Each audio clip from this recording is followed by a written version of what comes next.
I am Ferdinand Marcos, and I am the President of the Republic of the Philippines. I stand today on behalf of 110 million Filipinos. Hello people and hello universe, it's me again. Nako mga kababayan, nakikita ko. Nako, ang ganda nito. Oh my goodness, nakangiti sila oh. Wow. Basahin natin na mga kababayan, and this is good news for everybody. Kung ano man ito, basahin natin guys ha. Oh, sinabi dyan mga kababayan, sabi ng PCO, mas maasahang supply ng kuryente sa Luzon ang hatid ng Marabilis Hermosa sa San Jose, which is ang MHSG 500 kV. Oh wow, KB transmission line sa Bataan. Wow, sosyali nito guys ha. Sa inaugurasyon ng proyekto na inayag ni Pangulong Ferdinand R. Marcos Jr. na ang kapasidad nito na 8,000 megawatts, ay laki, ay makakatulong para mapunan ang tumataas na energy demand, makapagbigay ng dagdag trabaho at masuportahan ang transition ng bansa sa renewable energy. Ay guys, social inaugurasyon pala ng ano ito, ng mga ang Hermosa San Jose 500 kV transmission dyan sa Bataan. Ako, naloka ako mga besya. Wow, congratulations. Si Pangulong Marcos Jr. makulit ito eh. No, hindi talaga tumitigil ito hanggat hindi matupad yung magagawa yung talagang gusto niyang iutos, no? Sabi niya nga sa kanyang speech makulit lang isa sa mga siya lang siguro ang Pangulo ng Pilipinas na makulit. Ang ibig niya sabihin doon guys, talagang kinukulit niya itong mga ito, na para pabilisin ang ang trabaho para matapos magamit ng mamamayang Pilipino. Alam nyo, sabi ko nga, mitikuloso si Pangulong Marcos Jr. Talagang inaalam niya yan, ha? Talagang chine-check niya. Para nang sa ganun guys, hindi pumalya. Hindi tulad ng ibang pass admin. Yung isang pass admin, pumalya yung tulay niya sa Zamboanga. Bakit? Paano hindi pumalya? Nung binisita ng mga yung mga ibang gabinete niya, dyan sa Zamboanga yun mga kababayan yung tulay na yun. Pagdating sa kaligitnaan mga bes, nabali yung tulay kasi kahoy. Diyan po sa Zamboanga yan. Yan yung kahoy, yung tulay na pinagawa ni Panot. Ay, nako, sabi ko sa inyo mga bes, palpak. Tapos yung isang tulay ng yung isang admin naman diyan sa Isabela.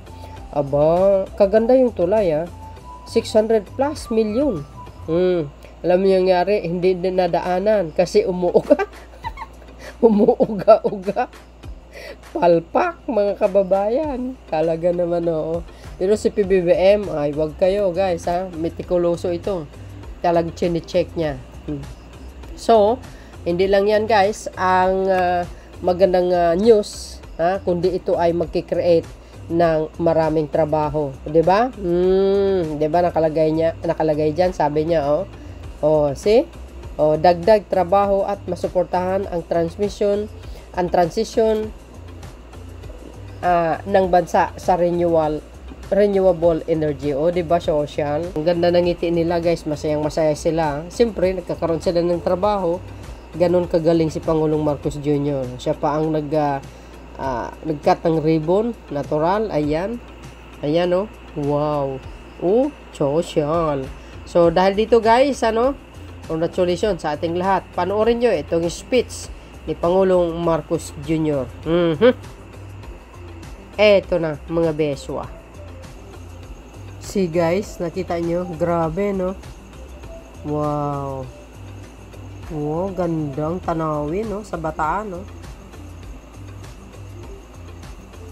Pride to welcome all of you in the inauguration of the Mariveles Hermosa San Jose 500 kV transmission line, a product of collaboration and unwavering commitment of all involved. This remarkable milestone represents the combined efforts of NGCP, the steadfast support of our local and national government, and the contribution of various stakeholders. It is through this teamwork that we have been able to realize a project of such significant scale and impact. Under the leadership of President Marcos, we are inspired to deliver infrastructure projects that bring tangible benefits to the Filipino people. Mr. President, your vision and dedication to improving our nation's infrastructure is pivotal into bringing these projects to fruition. We are proud to say that the Mariveles-Hermosa San Jose transmission line is just one of the many big-ticket projects in our roadmap to provide the best power transmission services for our country. With the continued support of our government and the hard work of our dedicated team, we will strive to achieve even greater milestones. Thank you and congratulations to everyone who has been part of this achievement. This is yet another milestone for us that signifies a remarkable step in securing and stabilizing the power transmission services in Luzon. More than just an infrastructure endeavor, the Mariveles-Hermosa San Jose transmission line project is critical in ensuring the reliability and sustainability of our power grid. This backbone project provides a new high-voltage link capable of transmitting a total of 8,000 megawatts of power from power plants in Bataan and in Zambales. Mr. President, the line is ready to serve and further improve the power transmission service to 59 million households and other power consumers in Luzon.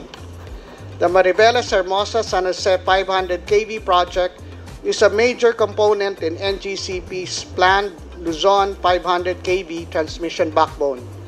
This backbone is integral to our long-term vision of a resilient and efficient power grid that can meet the growing energy demands of our nation.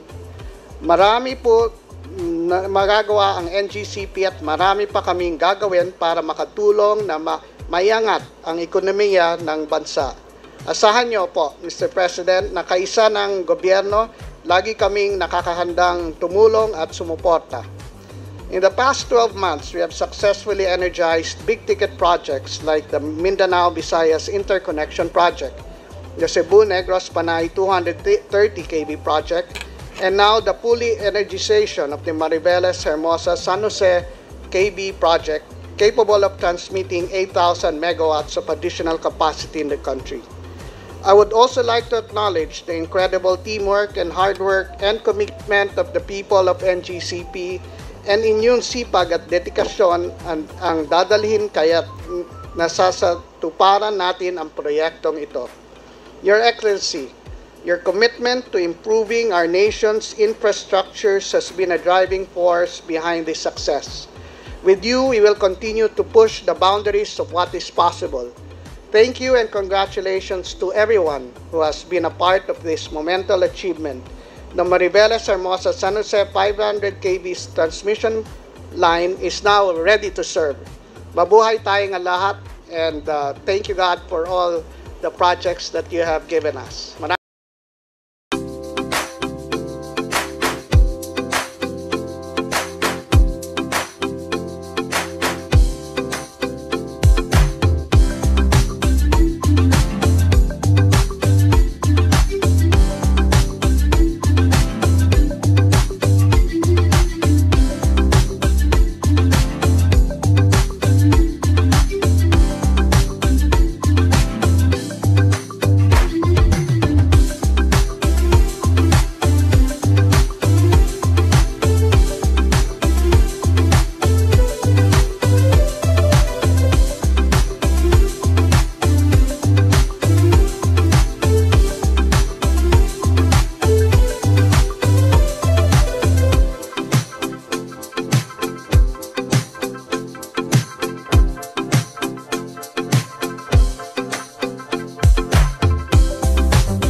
celebrate today a milestone in our nation's history with the inauguration of the Mariveles Hermosa San Jose 500 kilovolt transmission line project here in Bataan.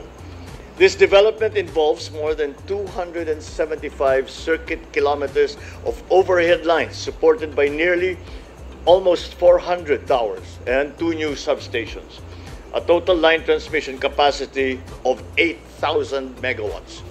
It is noteworthy that this new transmission line will serve as a vital corridor for the current 5,000 megawatts and the additional 2,500 megawatts of committed power generation projects here in Bataan and in Zambales. Once operational, it will certainly strengthen power transmission services, not only in the region, but all the way to Metro Manila. It ties in well with other projects here in Bataan, such as the battery energy storage system in Limay, which we inaugurated last year. And the Bataan-Cavite Interlink Bridge that we are now implementing. I think they've started to bid out already the approaches, the landings of the bridge. So talagang pinipilit natin. I know that you will say that you are the ones who are most anxiously awaiting. I am equally anxiously awaiting as you are. That's why. Ako na siguro ang pinakamakulit sa naging Pangulo dito sa Pilipinas. I thank the determined efforts of the National Grid Corporation of the Philippines and our various government agencies in their overcoming the challenges that you encountered in this grand project. This transmission project attests to the transformative power of collaboration between the public and the private sectors to be able to attain a stable, reliable, and resilient power supply for the country. It will also help in the administration's thrust to transition to renewable energy to mitigate the impact of geopolitical uncertainties and, of course, the effects of climate change. So I direct the DOE and the NGCP to complete the almost 70 transmission projects on time as indicated in our transmission development plan, particularly the Batangas-Mindoro Interconnection Project and the Northern Luzon 230 kilovolt loop. And this way we can meet our increasing energy demand, encourage technological advancement, and produce more employment opportunities for our people. I look forward to the impact that your endeavors will bring to our country, especially as we now make inroads towards unlocking the full development potential in the green and in the blue economies, which is suited to the Philippines. I'm also excited as we shape up Bataan to be a literal and figurative powerhouse, as well as a center of economic and development activity in the future. So I encourage everyone to embrace our shared responsibility of guaranteeing a dependable and adequate energy supply for all. I trust the public will strive to become stewards of our environment through conservation and smart consumption of energy. With our synergized efforts, pushing our national development forward, we can build greener and more sustainable cities and achieve total electrification for the entire country. Once again, my congratulations to everyone here for the successful completion and energization of the 500 kilovolt transmission line project. Let us build the bagong Pilipinas that we dream of, where all our communities are powered by affordable and accessible electricity, where our industries are geared towards inclusive and sustainable prosperity, and where opportunities await those who dare to make their dreams a reality. Congratulations to NGCP. Congratulations to all of those who have been involved in making this project, this dream project, a reality. Maraming salamat at magandang hapon sa inyo lahat. Itong bagong transmission line na project na to will benefit 59 million of households at lahat pa ng mga consumers natin. It will help ensure power supply security. Bakit? Dahil na-allow nating ma-dispatch ang mga malalaking power plant in Bataan. Bukod pa doon, meron pa itong additional room for more generation. Kaya ito ay isang invitation din for more generation investment dito sa Bataan at sa Zambales area. Kaya alam mo, ang NGCP talagang committed to continuously expand our transmission network. Ang malaking project nating susunod ngayon, ang Cebu-Bohol interconnection. Ito yung magbibigay sa Bohol Island access sa generation supply na available sa Cebu. Wow. At ngayong taon, tina-target namin matapos ito. Dito sa Luzon, meron ding bagong 500 kV backbone ulit dito sa Western Luzon para ma-accommodate natin ang committed capacity 700 megawatts na kailangan ng ating system. Para sa NGCP, ang bagong Pilipinas ay binubuo ng isang malakas at maaasahan na transmission network na magbibigay daan sa patuloy na pag-unlad saan mang parte ng bansa. So yun mga kababayan, narinig nyo yung speech at yung sinabi ng isa sa mga official dyan, di ba? Under the bagong Pilipinas at marami pa silang ipapatayo. Oy, wow. Ano laki nito mga bes, ha? Sadya lang makulit si Pangulong Marcos Jr. Nangungulit talaga yan eh. Kailangan bilisan ng galaw, ha? Para matapos. O yan, oh. Wow, galing naman ang mga karatulin nila, mga kababayan. At doon sa mga nag-credit para kay Dugas, mag-research kayo muna at pakinggan nyo yung mga speech ni Pangulong Marcos Jr. At saka itong mga CEO dito. Kung talagang kay Dugas yan, dapat in-acknowledge siya. Pero hindi eh. Ay nako, kayo talaga. Iwasan nyo yung ganyan mga kababayan. Mga kababayan natin, mga anti-Marcos, mahilig mag-credit. Lahat na lang kay Dugas. Hello. Kakahiya naman, oy. So, yun guys, ano po ang masasabi nyo dito? Ako, wala akong masasabi, masaya. At least gumagawa ng paraan ang administrasyon na ito. See you again guys on my next upload video. Bye bye bye and babus. God bless Philippines.